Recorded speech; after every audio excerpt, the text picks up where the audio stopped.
कोई व्यक्ति अपने जीवन में अगर फॉर्चून के हिसाब से काम करता है तो उसे ऑटोमेटिकली कामयाबी मिलती है। फॉर्चून बोलते हैं अपने भाग्य के अकॉर्डिंगली अगर वो काम करता है तो उसे जीवन में ज़्यादा तरक्की मिलती है as compare to other professions या लिंकिंग के हिसाब से।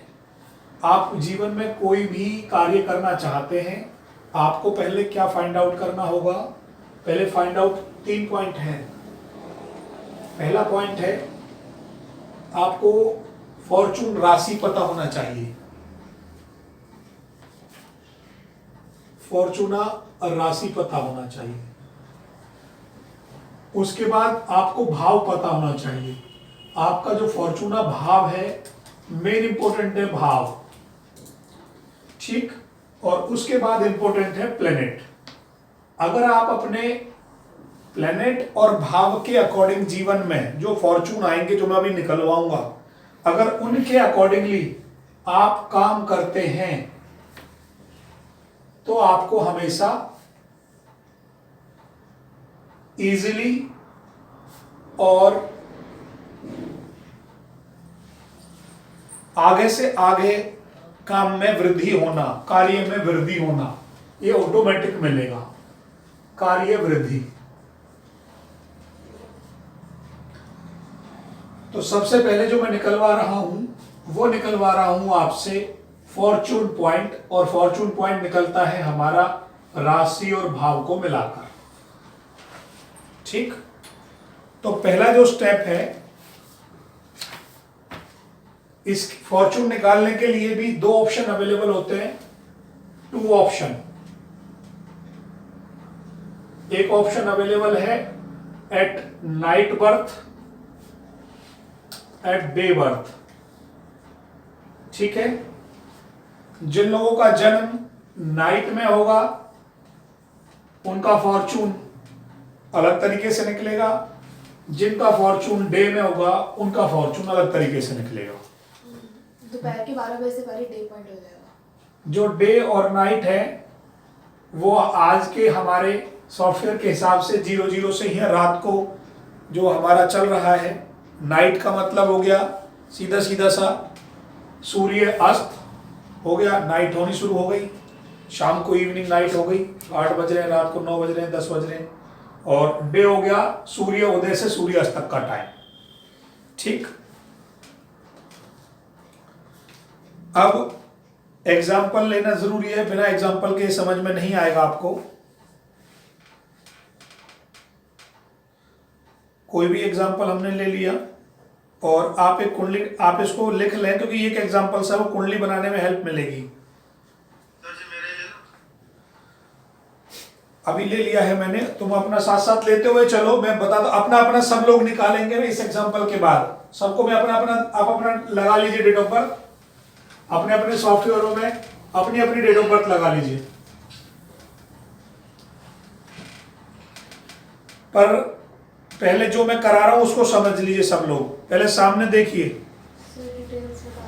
डिटेल्स है 19 सितंबर 88, 3:40 AM नाइट, और दिल्ली का बर्थ है।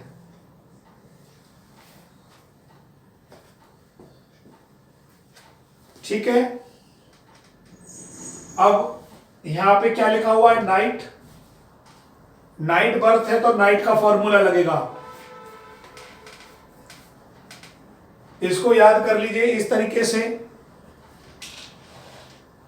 असेंडेंट की जरूरत पड़ती है, असेंडेंट सन और मून, इन 3 चीजों की जरूरत पड़ने वाली है। पहले फॉर्मूला लिख लीजिए नाइट बर्थ के लिए। कैसे लिखा जाएगा? असेंडेंट जो भी डिग्री मिनट सेकंड है, और जो भी सन के डिग्री मिनट सेकंड है, उनको ऐड कर देते हैं। जो भी टोटल आएगा उसमें से माइनस मून कर देंगे, जो मून की आपकी डिग्री मिनट सेकंड है। ठीक है, ये है हमारा नाइट, ये था नाइट फॉर्मूला। जो भी असेंडेंट लगन की डिग्री मिनट सेकंड है सन में ऐड कर देंगे, जो भी आपकी कुंडली में सन की डिग्री दे रखी है टोटल करने के बाद माइनस मून कर देंगे। ये आपका हो गया नाइट। बस छोटी सी डिफरेंस है डे बर्थ के लिए। डे में क्या करते हैं, असेंडेंट की डिग्री जो भी डिग्री मिनट सेकंड है प्लस कर देंगे सन की बजाय मून। क्या कर देंगे, मून की डिग्री को प्लस कर देंगे और माइनस क्या कर देंगे, सन। बस ये आपका डे बर्थ का हो गया।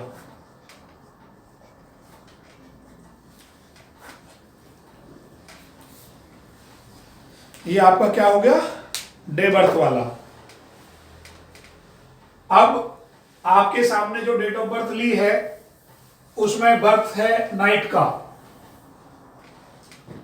नाइट का बर्थ है तो ऑटोमेटिकली आप देख लीजिए असेंडेंट की डिग्री कितनी है, 29, 41, 60। असेंडेंट कितने, असेंडेंट कौन सी लगन है, यहां पर सबसे पहले 3 लिखेंगे, कर्क से पहले वाली 3 डिग्री मतलब तीसरी राशि 29 डिग्री 41 मिनट। ये राशि हो गई, ये डिग्री हो गई, ये मिनट हो गई। ये असेंडेंट हो गया भैया। नाइट बर्थ है तो क्या ऐड करते हैं, मून ऐड करते हैं, सॉरी सन ऐड करेंगे। सन कौन सी राशि में बैठा हुआ है, छठे राशि में बैठा हुआ है। कितने डिग्री का हो गया, कन्या का लिखेंगे सिंह 2 डिग्री, 2 डिग्री 35 मिनट। तो एक कम लिखा है। इसको ऐड कर दीजिए। अब आप देखिए क्या हो गया, मिनट को हमने करा 6, कितना हो गया ये 7, तो 1 लिख 7, 1 लिख दिया, 1 इधर चला गया, ओके 30 हो गया। और ये कितना होगा मैडम, 32 डिग्री कितने तक होती है, 30 तक होती है। 30 तक होती है, तो कितना आगे चला जाएगा, तो इधर कितना हो गया मैडम, ठीक है ना, नहीं सर 29 प्लस 1 30 प्लस 32, 2 हो गया इधर, हाँ 2 हो गया ना। ठीक है 2 डिग्री, ये मिनट हो गया। और राशि में 1 ऐड कर देंगे, 4 प्लस 5 कितना हो गया, 9।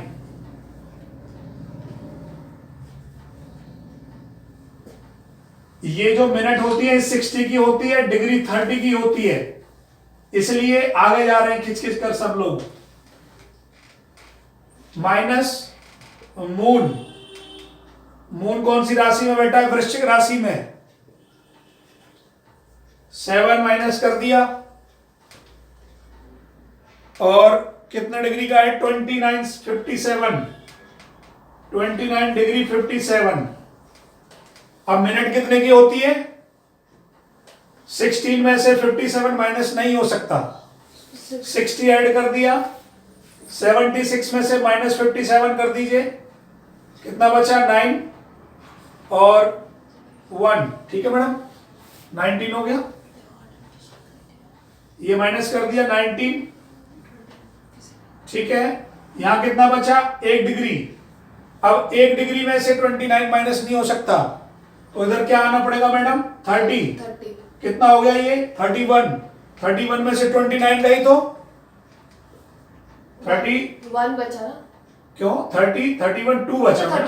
32 में से जाएगा, और क्या 31 में से, सॉरी मैडम, एक तो इधर चला गया हाँ, ना, सर, 30 ये हो गया, ठीक है। यहाँ कितनी राशि बच गई, 8 राशि। 8 राशि में से 7 राशि गई तो 1 राशि 2 डिग्री 19 डिग्री पर। तो सर लेकिन अब हम इसको भी तो एक प्लस करेंगे ना। शांति, वो औरों को भी समझना आने दो, सब तुम्हारे दिमाग लायक नहीं है ना बच्चे, वो सब स्लो है, आप धीरे धीरे करने दिया करो, औरों को जल्दी मत कराया करो। सबको समझ, यहां तक सभी को समझ में आया? ये हमारा असेंडेंट प्लस सन माइनस मून कर दिया, जो भी रिमाइंडर अब बच के आया, पहली राशि कंप्लीट हो चुकी है। हाँ बोलो। डिग्री मैम वैसे ही ली है जैसे पढ़ाई आज तक, हमेशा 30 की होती है डिग्री और मिनट 60 का होता है। आप वो पूछो कहां पे माइनस नहीं हो पा रहा, ये पूछो डायरेक्ट।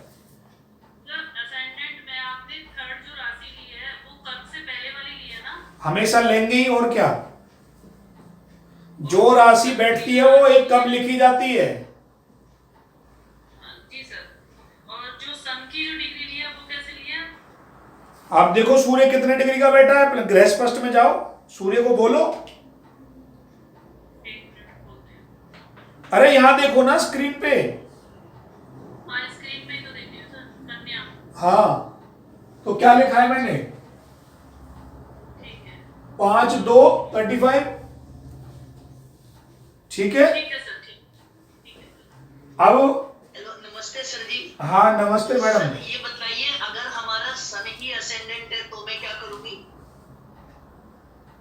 सन इज पहली राशि में, मतलब जिसमें असेंडेंट मेरा लगन सन है। ही है, सूर्य ही है, तो मैं माइनस प्लस फिर भी करूंगी। और क्या मैडम, असेंडेंट की तो कोई ना कोई डिग्री होगी ना मैडम आपकी, असेंडेंट तो कोई राशि का होगा। डिग्री है, पर वो सन ही है, सिंह राशि ही है और सूर्य तो मैडम है। एक मिनट, असेंडेंट आपका सिंह है, कोई दिक्कत नहीं है। सिंह राशि जो असेंडेंट है आपकी, सिंह लगन, वो कितने डिग्री की है? 25। 23 18 06। तो मैडम उसे कर्क लिखेंगे, 4 23 18 लिखेंगे, एक कम करके लिखते हैं उसको, राशि को केवल। अच्छा अच्छा अच्छा। भाई आप इस एग्जाम्पल में देखो मैडम, कौन सी लगन है ये देखो, इस एग्जाम्पल में देखो लगन कौन सी है? कर्क। 4 शुक्र। मैडम लग्नो। मधु मैडम बोलिए, ये असेंडेंट में ऊपर हॉरोस्कोप में लगन कितने डिग्री की है? 29 डिग्री की। भाव आप जो स्क्रीन आपको दिख रही है ना मैडम, उसी पे देखो, भाव स्पष्ट पे आइए। ठीक है सर, भाव स्पष्ट में कर्क लिख रही है 29 डिग्री की। ठीक है सर, मैं गलत पढ़ा, मैं ऊपर वाले ग्रह स्पष्ट।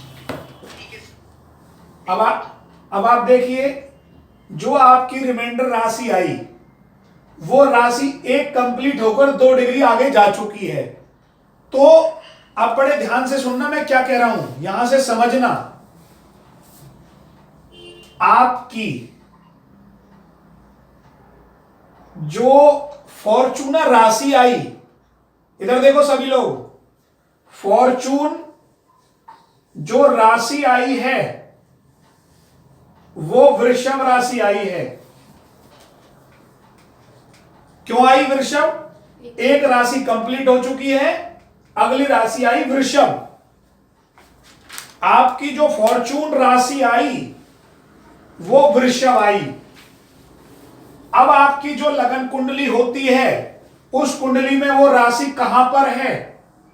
वो फॉर्चून भाव आएगा।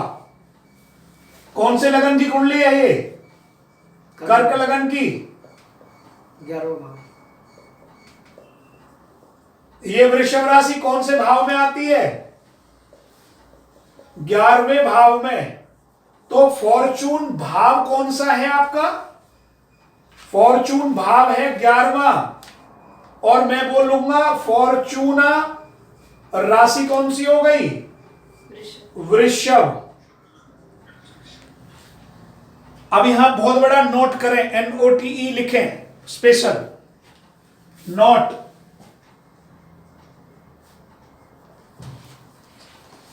नोट करके लिखें, जो फॉर्चूना राशि आई है, जो फॉर्चूना राशि आई है, यदि व्यक्ति उस राशि स्वामी का जेमस्टोन पहनता है तो कंप्लीट लाइफ उसे सूट करता है।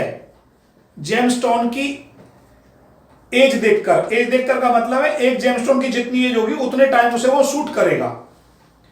अगर किसी व्यक्ति को आपने जेमस्टोन रिकमेंडेशन बतानी है कि उसे होल लाइफ क्या सूट करने वाला है, जो भी फॉर्चूना राशि आई है उस राशि का स्वामी जो होगा वो रत्न आप पहना सकते हैं, वो उसको हमेशा सूट करेगा।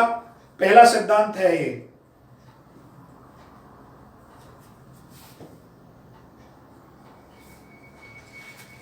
क्लियर है? अब वृषभ राशि किसकी होती है? शुक्र की। शुक्र की होती है। शुक्र के लिए क्या क्या पहनाते हैं? हीरा, ओपल, जरकन, फिरोजा एंड मैनी मोर। बहुत सारे ऑप्शन अवेलेबल है मार्केट में।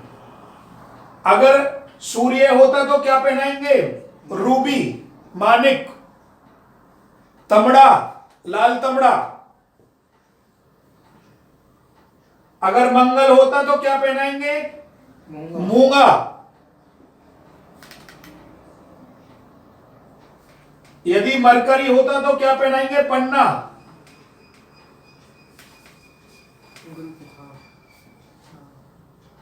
अगर जुपिटर है तो पुखराज, व्हाइट पुखराज, येलो पुखराज। अगर शुक्र है तो हीरा, ओपल, फिरोजा। और शनि है तो नीलम। सर ओपल और फिरोजा किसका बताया? शुक्र का है जी। चंद्रमा में मोती। सर क्वेश्चन है ये कि जो हमने कैलकुलेशन करके राशि निकाली 11 में पड़ी हुई राशि बाय डिफॉल्ट फॉर्चूनर नहीं होती? नहीं, नंबर 2 ही आ रहा है। नहीं। कभी अभी आप अपना एग्जांपल लेना, बताऊंगा। तो ये हमने क्या निकाला है अभी? सर शनि। नीलम। हमने अभी फॉर्चूना पॉइंट निकाला और जो फॉर्चूना भाव आया वो कौन सा भाव आया? 11वां।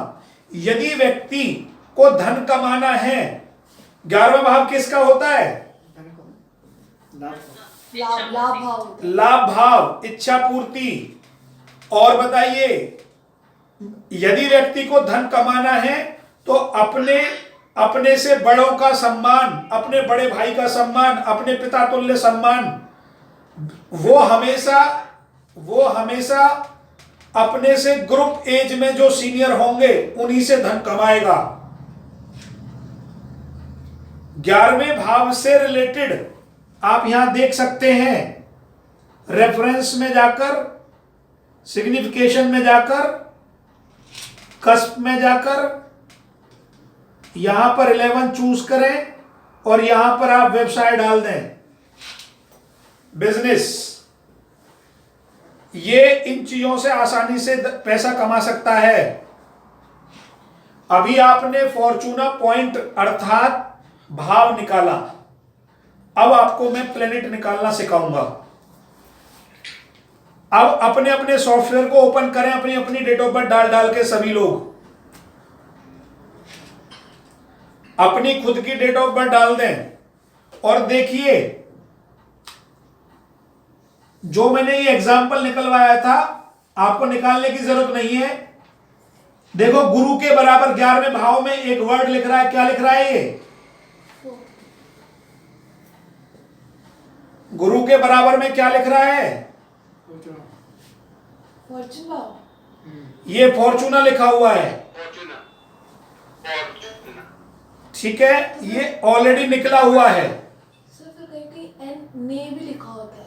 ने भी लिखा होता है। वो यही होता है, NA लिखा होगा मैडम इंग्लिश में। नहीं, हिंदी में ने ना को एक ही मात्रा लिखा नाम कैसे नहीं लिखा होगा? ये वो यही हो। सर कहाँ पे लिखा हुआ है? तो ध्यान से सुनो ना, आप उधर कहां भाग रहे हो? स्क्रीन को देखो यार, कहां देख रहे हो स्क्रीन? 11वें भाव में क्या क्या लिखा हुआ है यहां पढ़ो। शुक्र, मंगल, बुध, शनि। Very good. नहीं तो हाँ? लगन पे देखो लगन में। अरे स्क्रीन पे लगन में ये 11वें भाव में क्या है वो बता दो। गुरु और गुरु के बराबर में क्या लिख रहा है? फॉर्च्यून यही है वो फॉर्चूना पॉइंट। ये अपने आप कैलकुलेट कर लेता है सॉफ्टवेयर।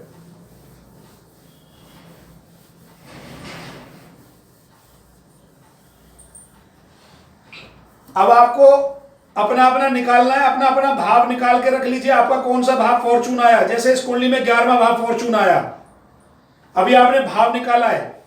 अब हमें प्लेनेट निकालना है, और जो प्लेनेट निकालने का फॉर्मूला है उसको बोलते हैं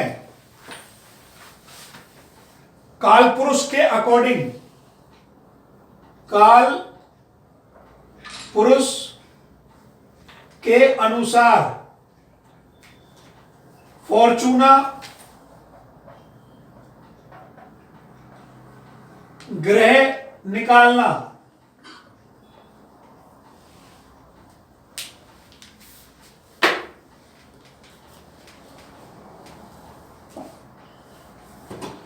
कैसे निकालेंगे? लिखिए, कुंडली बना लीजिए, एक अलग से छोटी छोटी कुंडलियां बना लीजिए, 5।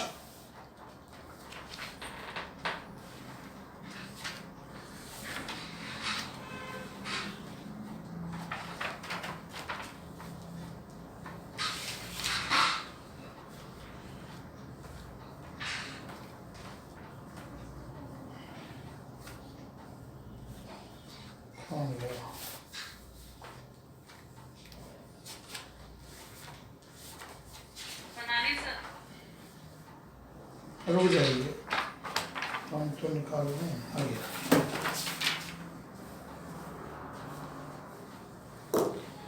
और थोड़ा सा पेशेंस रखना, ये थोड़ी देर में निकलेगा, हर किसी का निकलेगा अपना अपना। थोड़ा ध्यान से पहले एग्जांपल समझना, फिर अपना। पहले एक कुंडली ली मैंने, कालपुरुष कुंडली ले रहा हूं। यहां पर मैंने एक छोटा सा चार्ट, कालपुरुष का मैंने बोलने का मतलब होता है कि जिसमें राशि ना पड़ी हो। एक मैंने कालपुरुष कुंडली बना ली।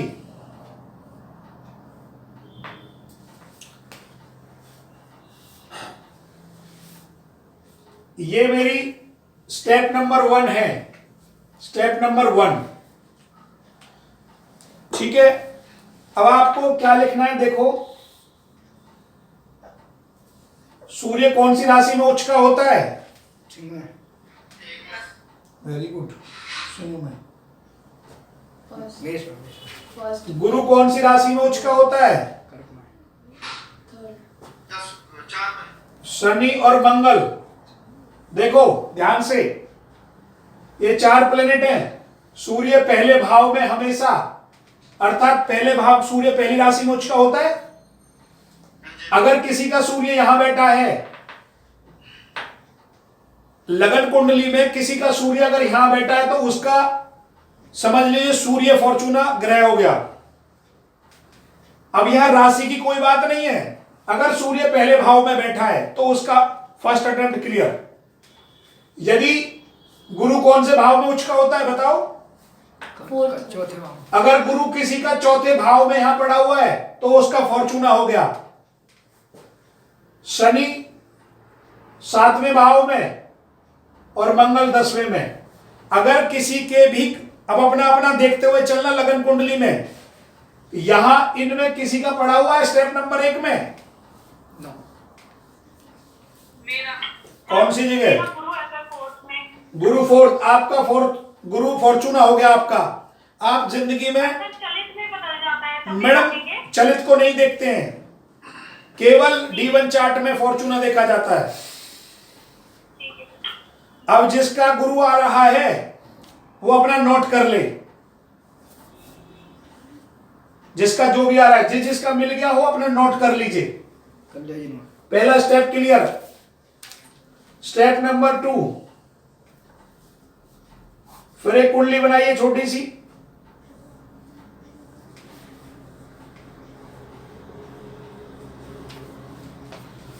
अब लिखिए चंद्रमा, चंद्रमा की अपनी कौन सी राशि होती है? दूसरी। राहु की अपनी राशि थर्ड, लिख लीजिए आज। राहु की अपनी तीसरी राशि होती है। सूर्य की अपनी कौन सी राशि होती है? पांचवी। चंद्रमा की चौथी होती है ना? चंद्रमा की चार फोर्थ होती है ना सर, फोर्थ। वृषभ राशि में वो अपना उच्च ग्रही माना जाता है, वो लिख लीजिए। सूर्य तो बुध 3 और बुध के बराबर में 6। केतु बुध और राहु यदि किसी के 6 में बैठे हों, छठी अपनी राशि होती है, और राहु भी अगर छठे में बैठा हो तो भी फॉर्चून आएगा। वीनस यदि 12वें में बैठा हो और केतु 9 में। अभी ये कंफर्म कर देता हूं, 1 मिनट कंप्लीट, कई बार ये ध्यान से निकल जाते हैं।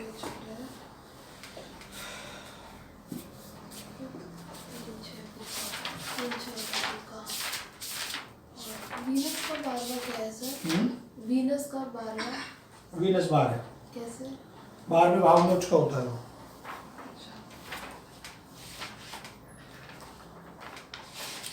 ये सब कालपुरुष के अकॉर्डिंग बनाए जा रहे हैं हर चीज। और सर आपने बुध के बाद क्या लिखा है? प्लस राहु भी होता है, बुध और राहु छठे में अच्छा रिजल्ट देते हैं।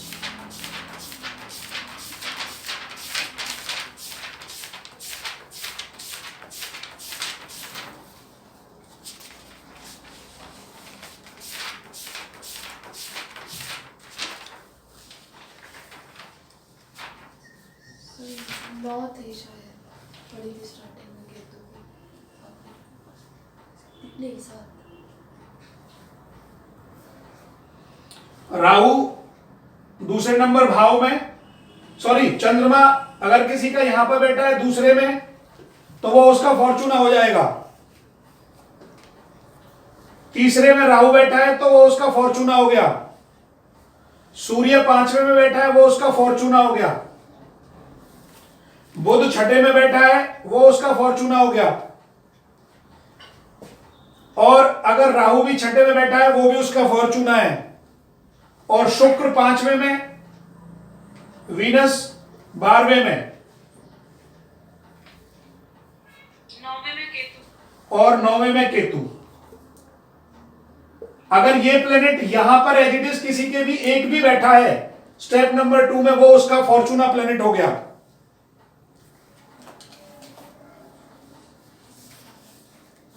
सर यहाँ पे राहु को तीसरा और छठा दोनों घर मिल रहे हैं। हाँ जी, सर अगर किसी के 2 प्लैनेट आ जाए इसमें तो जो पहले आएगा वो जो डिग्री में पहले आ रहा है मैडम। सर मेरे राहु की डिग्री कम होगी। केतु राहु दोनों आ गए। केतु राहु दोनों आ जाएंगे? 11 कहाँ आ रहे हैं? तीसरे भाव में बैठा सर, होगा। केतु और राहु दोनों एक आ जाएंगे? सामने वो बैठा सर है। राहु फिर? 3 में होगा तो केतु 9 में तो रूल क्या लिखवा रहा हूं उसके अकॉर्डिंग होगा ना। सीखे सीक्वेंस। और क्या, ये सीक्वेंस ऐसे चलेगी हमेशा, ऐसे थोड़े ना है। ऐसे ही बैठे हैं। ठीक है, तो कोई बात तो नहीं। राहु होगा। अरे कोई बात नहीं, मत बताओ ना, अपने आप अकल आएगी, आंसर मत दो कर दिया करो। हाँ मैडम बोलो। डिग्री कम या ज्यादा अच्छी रहती है सर? मैडम पहले आपका इनमें से कहाँ कौन सा बैठा हुआ ये बताओ। राहु केतु शुक्र। मैडम इस ऑर्डर में लिखवाए मैंने, इस ऑर्डर में जो पहले आ रहा है वो आपका फॉर्चूना हो गया। तीनों है सर, राहु भी और तीसरे घर में केतु। अरे है। मैडम यार प्लीज, ये ऑर्डर नहीं दिखता आपको? चंद्रमा 2, राहु 3, सूर्य 5, इसमें पहले कौन आ रहा है? ये केतु को, अच्छा ऑर्डरिंग में आने चाहिए। और क्या, ये केतु 9 लिख दो और ये वीनस 12, ये ऑर्डर ही तो है मैडम। इसलिए तो पहले से ऑर्डर को लिखवाता हूं, जो पहले मिलेगा वो उसका फॉर्चूना हो जाएगा। स्टेप 3, फिर एक छोटी कुंडली बनाइए।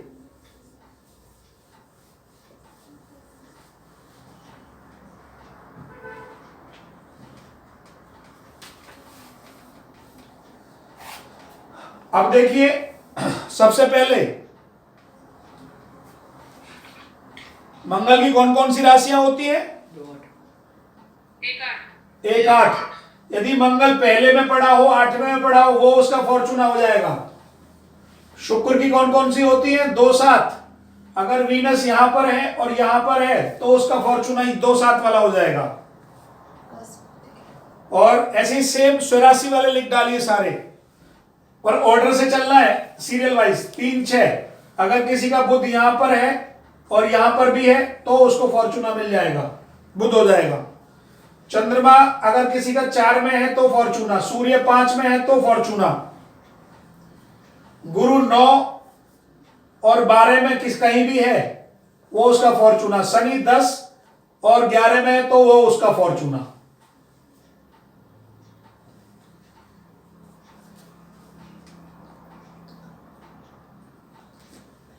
इन भावों में किसी का भी जो ग्रह जहां बैठा हुआ मिल जाता है वो उसका फॉर्चून ग्रह कहलाता है।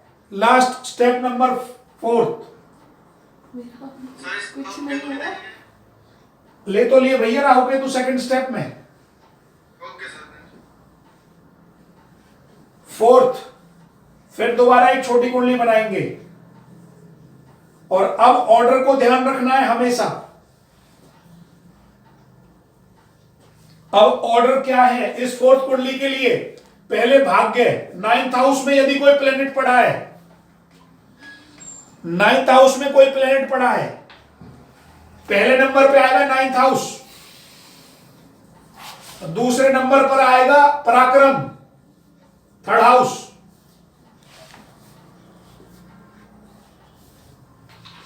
तीसरे नंबर पर आएगा 11वां भाव, चौथे नंबर पर आएगा आपका 5वां भाव, 5वें नंबर पर आपका आएगा दूसरा,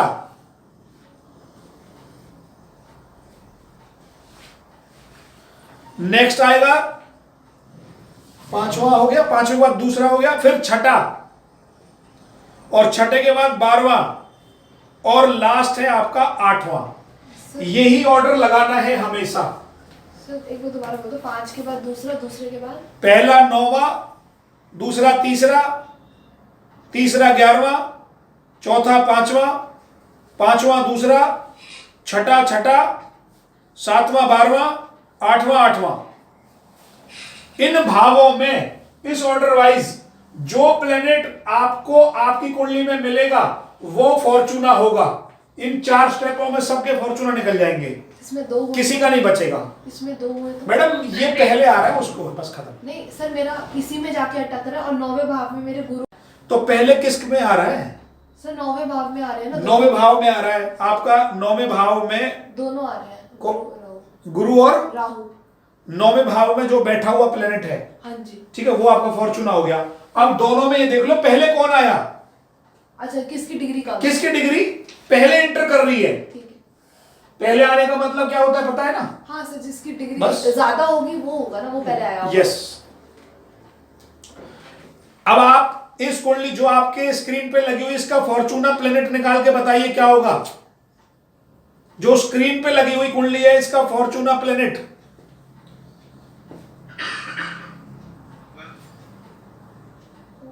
वेरी गुड। सर एक सेकंड। जो स्क्रीन पे लगी हुई कुंडली है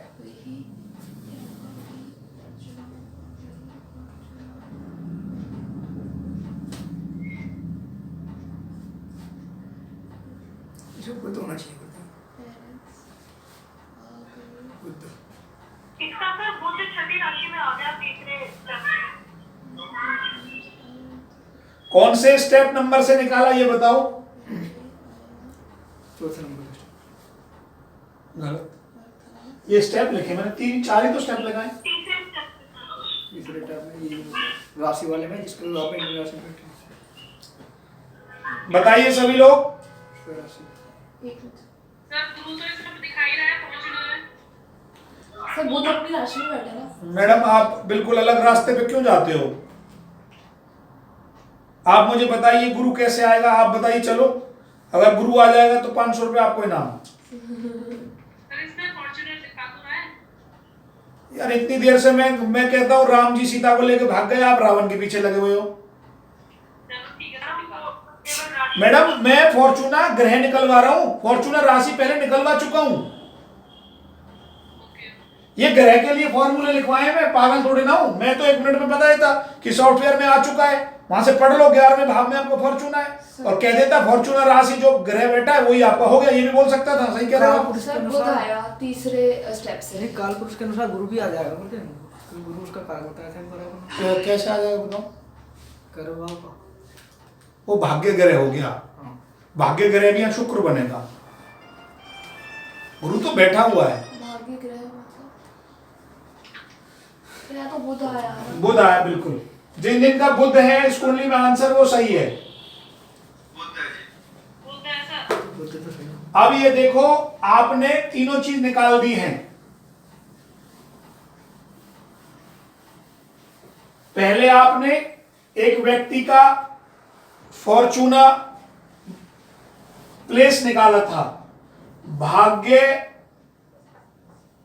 भाव निकाला, भाव कौन सा आया? 11वां, और ग्रह कौन सा आया? बुध। ठीक है। यदि ये व्यक्ति अपने जीवन में बुध, अब बुध किन किन, अब आप देखना इस ग्रह और इस भाव के अकॉर्डिंग यदि आपका कार्य बनता है तो आप जीवन में कभी भी मार नहीं खाएंगे। जैसे बुध किस चीज का कारक होता है? वाणी। वाणी का कारक होता है। व्यापार का चलो मान लिया कारक है, ठीक है। कम्युनिकेशन। कम्युनिकेशंस का हो गया, आदान प्रदान का हो गया, इवन शिक्षा का भी कारक, पढ़ाने का लिखाने का कारक बुध हो गया, ठीक है। ज्योतिष का कारक बुध हो गया, मैथ का कारक बुध हो गया, मैथमेटिक्स का कारक बुध हो गया। यहां जाइए रेफरेंस में, यहां से सिग्निफिकेटर प्लेनेट मरकरी को उठाइए और यहां से आप व्यवसाय उठा लीजिए। इन व्यवसायों के क्षेत्र में और जो 11वें भाव के थे, यदि आप कॉमन कर पाए, कॉमन का मतलब है, जैसे मैं एक बात बता दूं आपको, 11वां भाव और बुध ग्रह, यदि व्यक्ति 11वां भाग्य है अपने से बड़ों का, पहले भी दिखाया था विश्लेषण का, और बुध ज्योतिष का भी कारक है, विज्ञान का भी कारक है, मैथमेटिक्स का, एजेंट का, ट्रेवलिंग एजेंट का, पत्राचार का, और जो क्या नाम है, जो ये होता है 11वां, अगर ये व्यक्ति धर्म के क्षेत्र में भी अगर काम करता है तो भी इसको फॉर्चूना आसानी से मिलेगा। हमें प्लेनेट को पकड़ना है और हमें भाव को पकड़ना है। अब सभी लोग अपना अपना निकालें, फिर तुम्हें आज से काम पता चल जाएगा तुम जीवन में कहां सक्सेस होने वाले हो। सब लोग निकालिए, सभी लोग अपना अपना निकालो। तुम सर हाँ जी, जो भाव पर ग्रह पकड़ में आ जाए तो क्या इस उम्र में भी बदल सकते हैं अपना व्यवसाय? नुकसान नहीं खाएंगे? उम्र से कोई नहीं है मैडम सर, इसका लिंक यहाँ केवल फॉर्चूना पॉइंट निकालने से है। कैरियर इन एस्ट्रोलॉजी, बहुत सारे लोग आपसे क्वेश्चन करेंगे कि क्या मैं एस्ट्रोलॉजर बन सकता हूं। अब आप देखिए, एस्ट्रोलॉजी के लिए 5th हाउस, 9th हाउस, तो ये कलर दिखेगा नहीं 11th हाउस, वीडियो में। 5th house, 9th house, 11th house, 10th house और 4th हाउस, ये सभी भाव एस्ट्रोलॉजी के लिए मान्य हैं। जो लोग केवल नॉलेज रखते हैं, केवल नॉलेज की बात करेंगे, उनके लिए 4-5 आएगा। जो लोग एस्ट्रोलॉजी के अंदर उच्च शिक्षा रखेंगे उनके लिए 9 आएगा। जो लोग व्यापारिक या प्रोफेशनली इसको ट्रीट करेंगे, क्या आप प्रोफेशनल एस्ट्रोलॉजर बन सकते हैं, उनके लिए 10 आएगा। क्या आपको सफलता मिलेगी और कितनी मिलेगी, ये 11th हाउस बताएगा।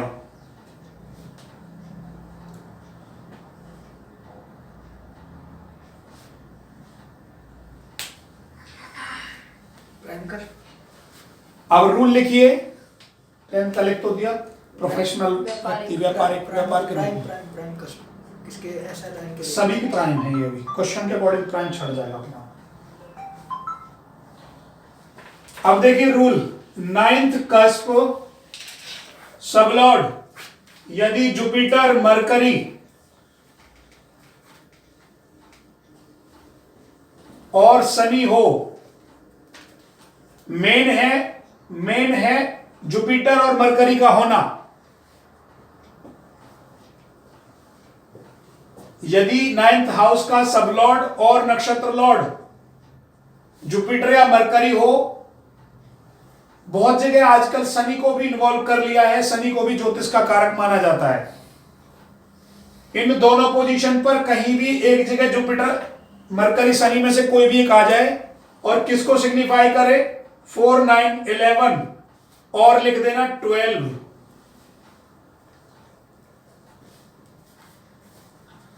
ये जो 12 है यही लिख लेना, इसी के नीचे ये होता है रिसर्च, ऐसा व्यक्ति रिसर्च भी करता है। यदि किसी व्यक्ति का 9th कस्पल सबलॉर्ड 4 9 11 12 को इंडिकेट करता है तो वह व्यक्ति एस्ट्रोलॉजी के क्षेत्र में रिसर्च भी, नेम फेम अच्छा कमाएगा।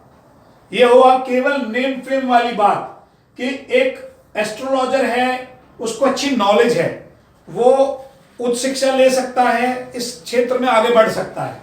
अगला वो क्वेश्चन करता है, क्या मैं प्रोफेशनल एस्ट्रोलॉजर बनूंगा? प्रोफेशनल का मतलब है क्या मैं इसे अपना प्रोफेशन बना पाऊंगा? तो हमें 9 से नहीं देखना है, हमें 10 से देखना है। अब देखो ध्यान से, यदि वो प्रोफेशनल, ये तो एस्ट्रोलॉजर के नंबर हो गए, ठीक है।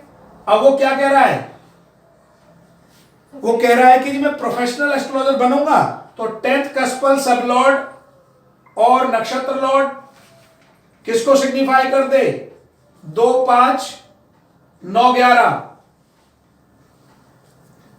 यहाँ भी गिरा भी वाला चीज प्रॉब्लम है ना, वो नॉलेज के लिए होता है, यहां नेम फेम मतलब धन के लिए हो गया है कोर्स सीधा। मतलब वो तो सेटिस्फाई होगा तभी तो यहाँ आएंगे। 10th कस्पल सबलॉर्ड, क्या आप अपने क्षेत्र में इसको व्यवसाय के रूप में अपनाएंगे? क्वेश्चन ये है। अब व्यवसाय प्रोफेशन किससे देखते हैं? 10वें से। यदि 10th कस्पल सबलॉर्ड और नक्षत्र लॉर्ड 2 5 11 अर्थात 2 5 9 11 इनमें से एनी 2 को इंडिकेट करता है तो व्यक्ति इसे अपने प्रोफेशन के क्षेत्र में, प्रोफेशनल लाइफ में ऐड कर लेता है। मेन कौन सा है सर इसमें? प्रोफेशनल 10 मेन है इसमें मैडम। प्रोफेशन किससे देखते हैं? 10 मेन है। सर जी, हाँ जी, 10 में मेरा 9th का तो एसएल दिखा रहा है गुरु, और जो 10th के कोर्स आ रहे हैं उसका ना 2 11 आ रहा है। दैट मींस ये बन सकता है, राइट? हाँ जी बन सकता है। प्रोफेशन भी बना सकते हैं। हाँ जी बन रहा है बिल्कुल।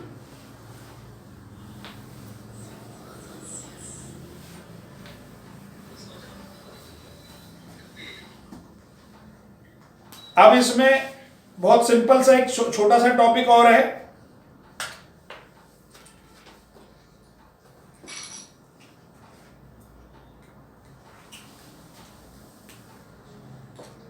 विदेश में एस्ट्रोलॉजी और भाई फिर आ जाता हाथ में मारता।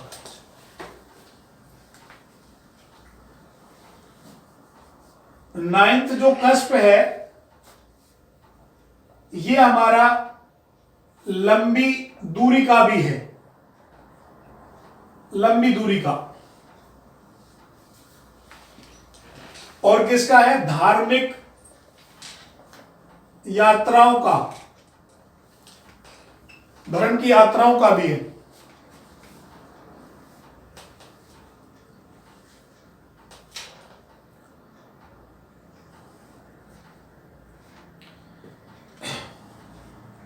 यदि 9th कस्प सबलॉर्ड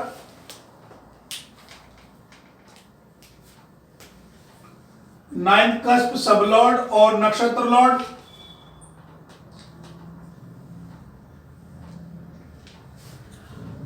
3, 5, 9, 11 को इंडिकेट करे, तो ऐसा व्यक्ति धार्मिक प्लेसों की यात्रा अधिक करेगा।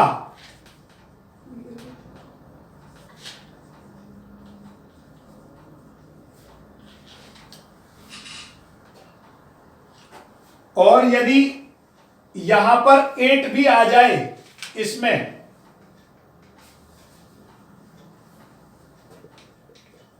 तो धार्मिक यात्राओं में बाधा आती है।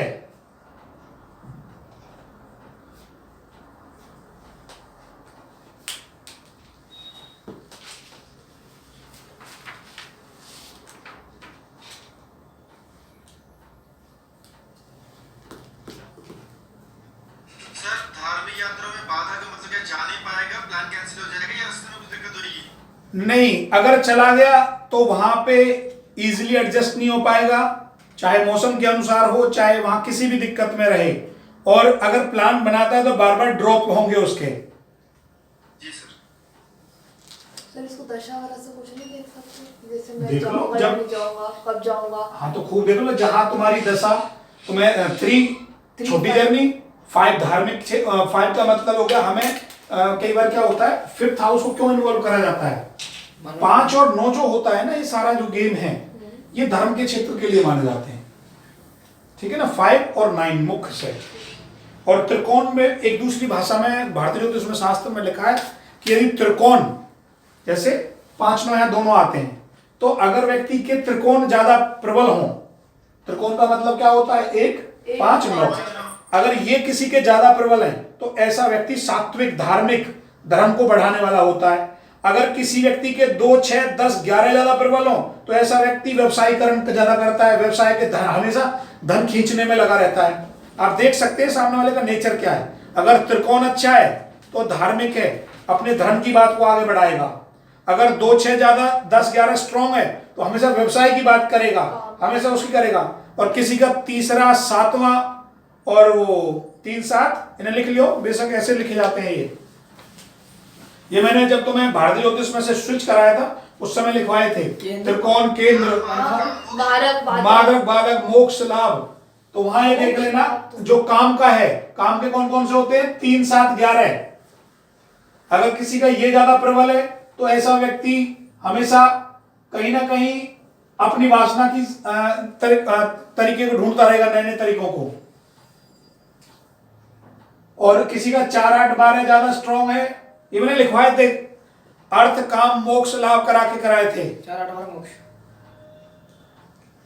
तो ऐसा व्यक्ति जिसका 4 8 12 है वो रिसर्चों में ज्यादा रहेगा, हमेशा कुछ फाइनलाइज के स्टेशन में रहेगा, मतलब कुछ ना कुछ जिंदगी में नया देके जाएगा समाज को। लास्ट क्वेश्चन लिखिए। सर एक बार ये धार्मिक यात्रा में 11 का क्या रोल है ये भी बता दो।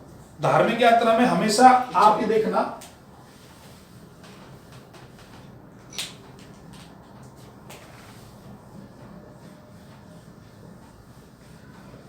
नौवां भाव है धर्म, ठीक है, और 5th भी। अगर यहां से 3rd नहीं आएगा तो व्यक्ति घर से नहीं निकल सकता, अर्थात 11 की अटैचमेंट है। जब व्यक्ति घर छोड़ अपना, ये क्या कहा गया है हमेशा, घर से दूरी। तीसरा भाव क्या है, घर से दूरी, इसको रिमाइंडर करा रहा है बैक। तो यहां से 9 से तीसरा क्या हो गया 11वां। जब तो तुम पहुंचोगे किसी डेस्टिनी पे, वरना पहुंचोगे ही नहीं, ठीक। अब एक मोस्ट इंपोर्टेंट क्वेश्चन जो हर व्यक्ति पूछेगा, अब कुछ भी हो सकता है, ये कुछ भी क्वेश्चन हो सकता है, क्या मेरी इच्छा पूर्ति होगी, क्या जो मेरी इच्छा है वो पूरी होगी, कुछ भी हो सकता है वो।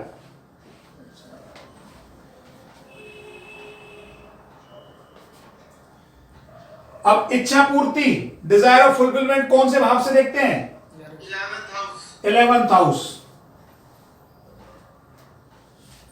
तो लिख लीजिए 11th सब लॉर्ड और नक्षत्र लॉर्ड कहीं भी, चाहे वो हॉररी कुंडली हो, कुछ भी हो, कहीं पर भी, जहां आपकी मर्जी।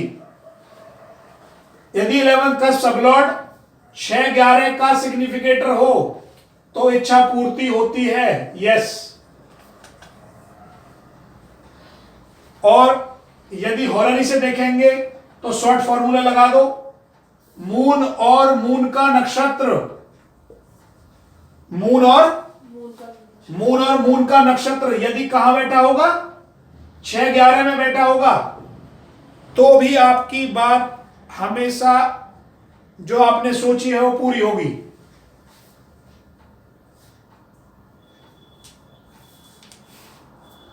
मून और मून का नक्षत्र 6-11 में बैठा हो तो हाँ जी, ये हॉररी के लिए हो गया, हॉररी में चेक करना है तो। जिस समय सामने वाले ने पूछा है जी,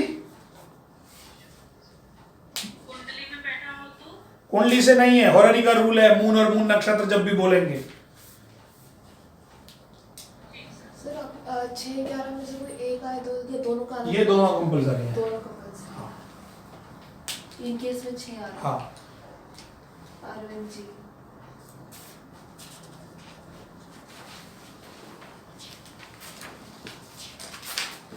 अब आपका मुख्य रूप से कोर्ट केस, विदेश यात्रा, विदेश सेटलमेंट, विदेश में व्यवसाय, जेल योग, ये और एक वो आत्महत्या वाला, सुसाइड वाले, ये 3-4 मेन पॉइंट बचे हैं। अगले मतलब ये इस संडे तक आपका पूरा कंप्लीट सिलेबस करा दूंगा मैं।